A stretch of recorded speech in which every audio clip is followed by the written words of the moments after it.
Okay, so this is going to be the Unit 11C handout. So it's more area, mostly area problems. So the first one, let's see, we're working with a rhombus, so one of the shapes we haven't talked about for area yet.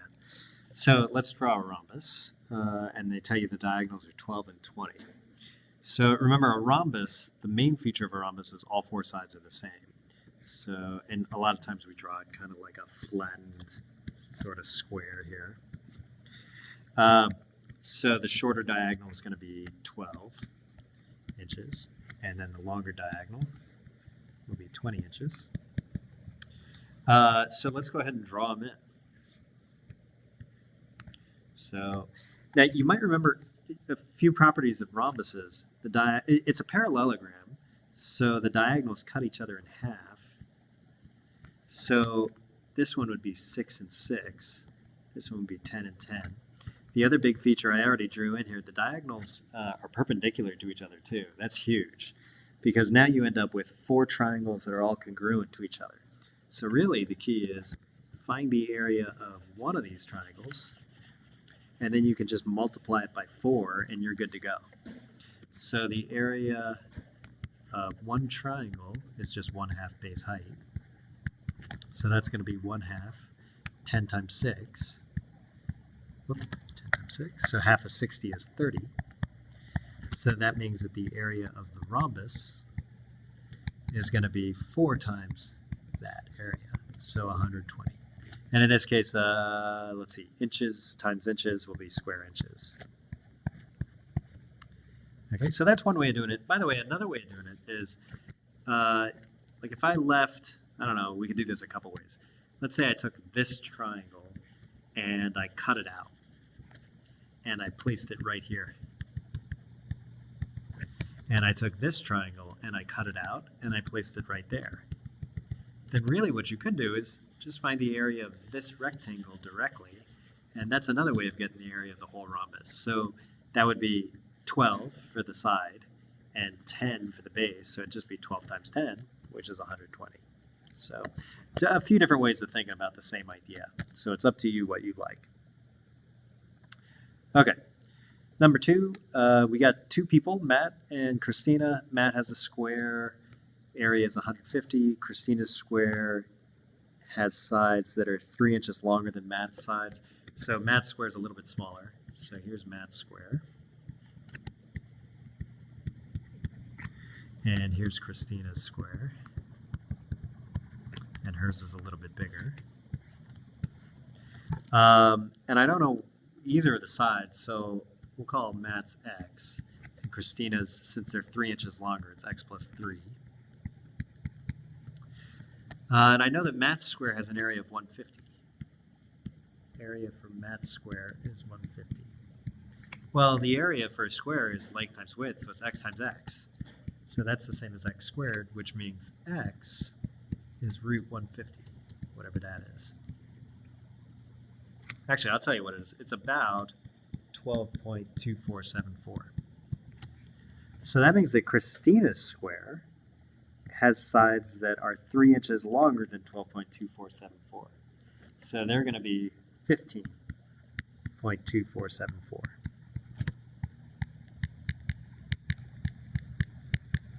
So then we want the area of Christina's square. So area of Christina's is going to be x plus 3 times x plus 3, or at 15.2474 times itself, so squared. And that comes out to be 232.485 square inches. Okay? So there's that problem. Let's take a look at 3. 3 is a trapezoid problem. So in this one, there are a few different ways of doing it, so I'll show you a couple main ways, and you can decide what you like better.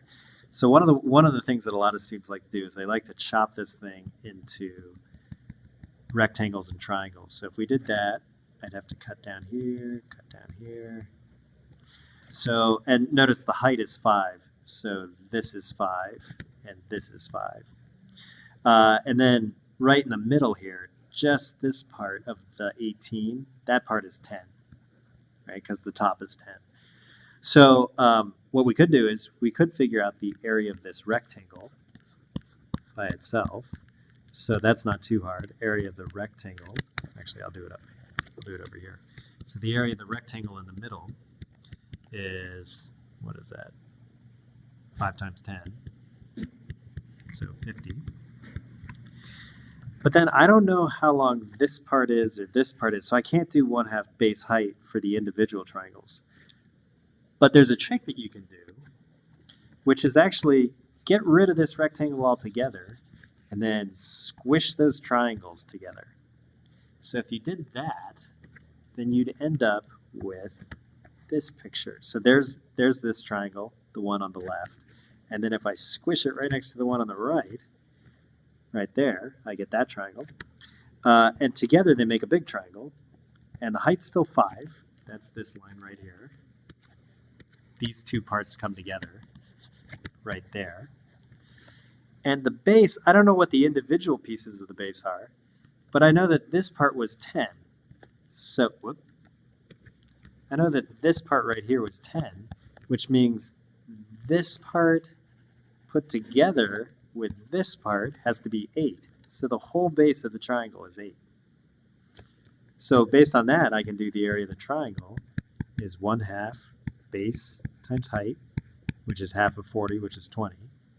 And then I'll add the rectangle and the triangle to get the total area, which was the trapezoid. So area of the trapezoid, 50 plus 20, which is 70. So that's one way to do it. That's one way. So let me shrink this down a little bit, and I'll show you another way to do it. Whoop. Ugh.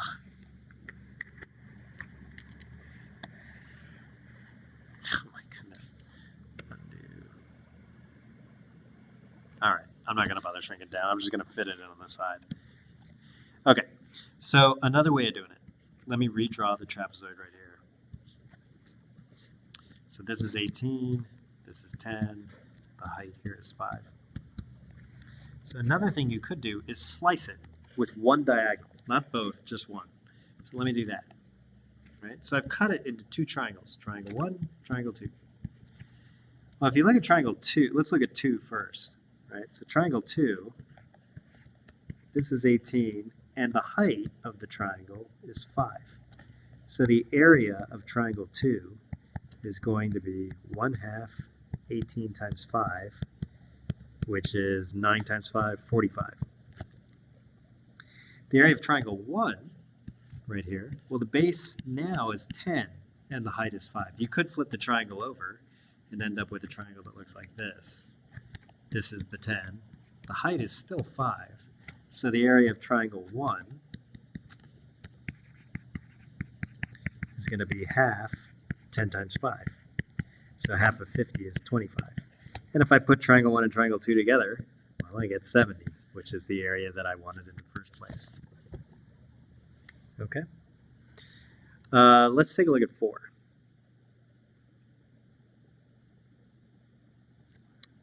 Okay, so number 4, Ella is creating a playpen for her turtle. So she buys 30 feet of fencing. And notice she only needs fencing for 3 parts of the rectangle that she's going to make, because the 4th part is already here. It's already a house. So you don't need fencing against the house. So the question right now is the width is x. So why is the length 30 minus 2x? And if you think about it, well, if the width is x, then I have to use x feet of fencing there, x feet of fencing here, and another x feet of fencing there. And the only other part of fencing that's left is this part. Well, if the total's 30, and I already used up 1x and another x, then I only have 30 minus 2x feet left. So let's figure out a way to write that using sentences. So let's say we only need 3 sides of fencing.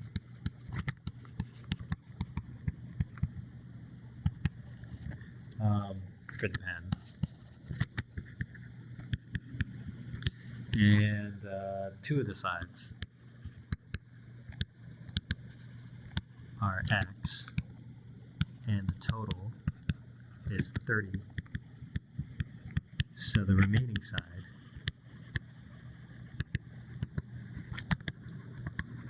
must be 30 minus those two x's. Okay? So then the next part says, okay, the area of the rectangle, let's pretend that that's 104.5 square feet. So then it asks, what size is the rectangle? What are the length and width? It turns out there's actually two different rectangles that give you that area that use 30 feet of fencing. So we can set up a formula using the 104.5 and these sides. We know that the area of a rectangle is base times height. So that's x times 30 minus 2x. And we know that the area is supposed to be 104.5. So if we distribute here, we'll get 30x minus 2x squared equals 104.5. And then you can probably see where this is going. We're going to use quadratic formula. So either you bring the 104.5 over or you bring everything over to the other side. So if we do that, let's see, if I bring everything over here, they change signs. So it's 2x squared minus 30x plus 104.5 equals 0. So then we've got a equals 2, b equals negative 30, c equals 104.5. So now we can plug into quad form.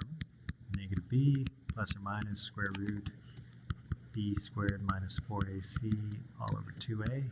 And if you use your calculator as a shortcut, then you end up with two answers. X is 5.5 or x is 9.5. So let's go back to the diagram, right? Let's say x was 5.5.